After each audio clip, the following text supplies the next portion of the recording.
जब भी हम लोग घर और ऑफिस का सेटअप करते हैं तो पावर बैकअप सोर्स रखना जरूरी होता है, क्योंकि पावर बैकअप सोर्स से फ्रीक्वेंट पावर कट की प्रॉब्लम को दूर किया जाता है। वह होता है इन्वर्टर बैटरी।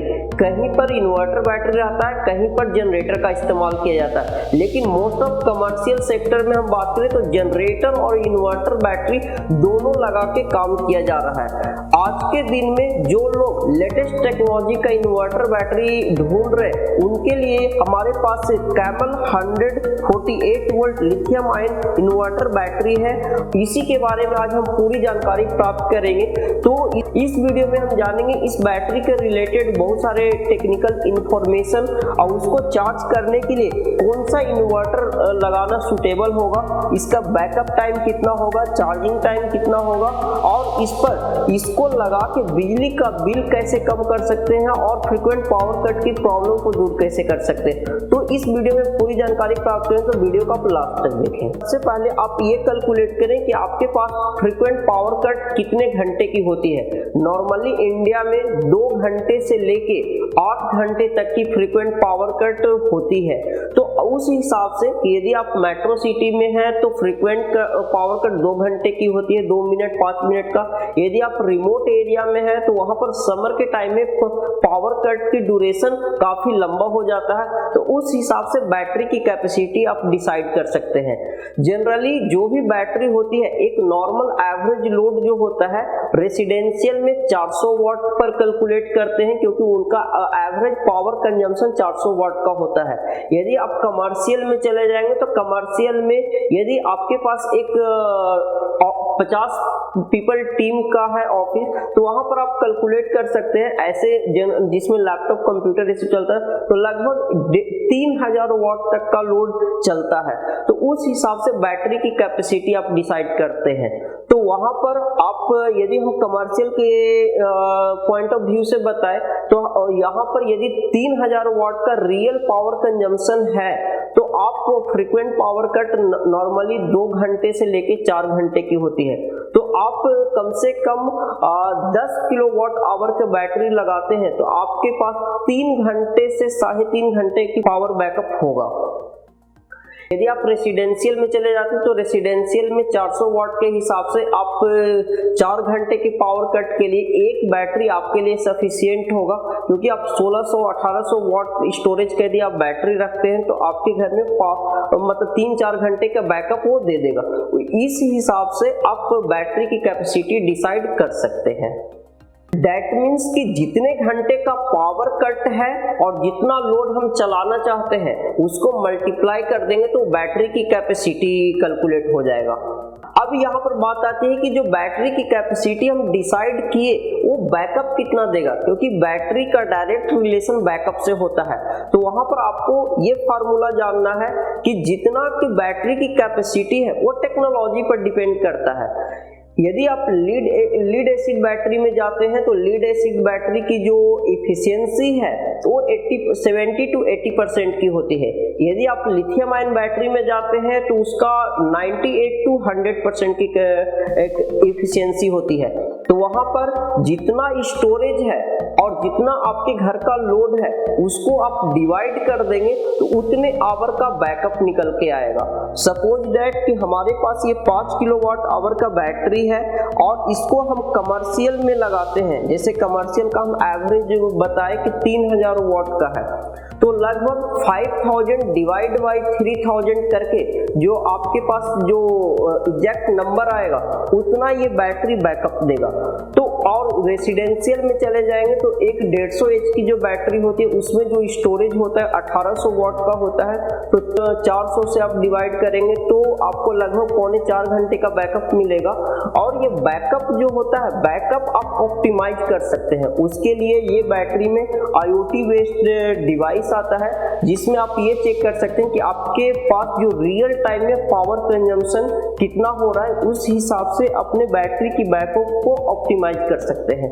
तो बैकअप टाइम जानने के लिए कि जितना स्टोरेज है उसको डिवाइड बाई करंट लोड और मल्टीप्लाई बाई इफिशियंसी, उससे आपको बैकअप टाइम कैलकुलेट हो जाएगा। अब बात आती है कि बैटरी को सिलेक्ट करें तो कौन सा बैटरी को सिलेक्ट करें।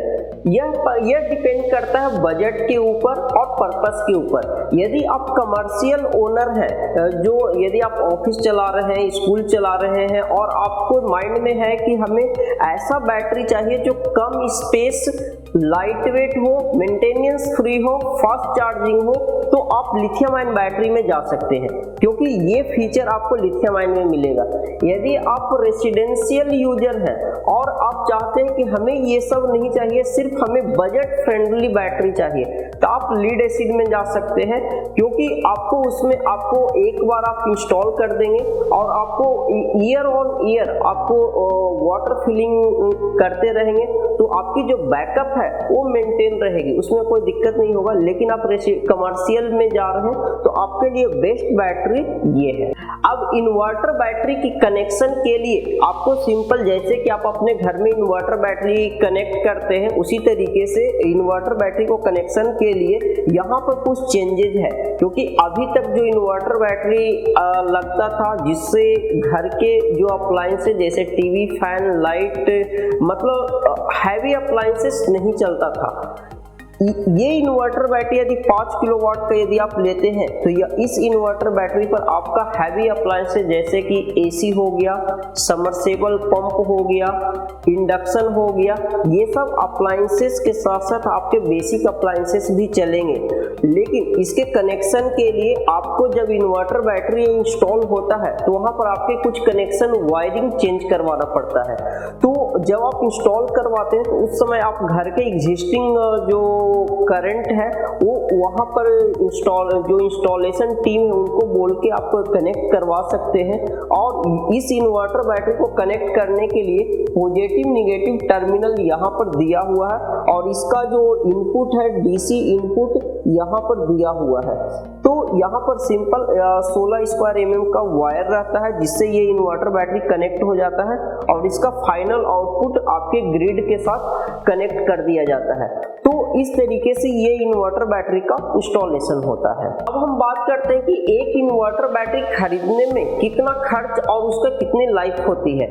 तो इसमें सिंपल ऐसे हम आपको बताते हैं, मार्केट में यदि आप खरीदने जाएंगे तो वहाँ पर जनरली नॉर्मल इन्वर्टर बैटरी, जिसमें नॉर्मल इन्वर्टर बैटरी मतलब है कि जिसमें सोलर का कनेक्शन नहीं होता है, तो वह आपको 1 किलोवाट का सिंगल इन्वर्टर बैटरी लगाने का खर्च लगभग आपको 15 से 20 हजार का पड़ेगा। यदि आप वही सोलर पर जाते हैं तो 20 से 25 हजार का पड़ेगा, और यदि आप लिथियम पर जाते हैं तो 30 से 35 हजार वो एक सिंगल इन्वर्टर बैटरी का पड़ेगा। उस हिसाब से यहाँ पर हमारे पास 5 किलोवाट का है वो, तो यहाँ पर इस बैटरी का 5 किलोवाट आवर बैटरी का खर्च वह 1.5 लाख का है।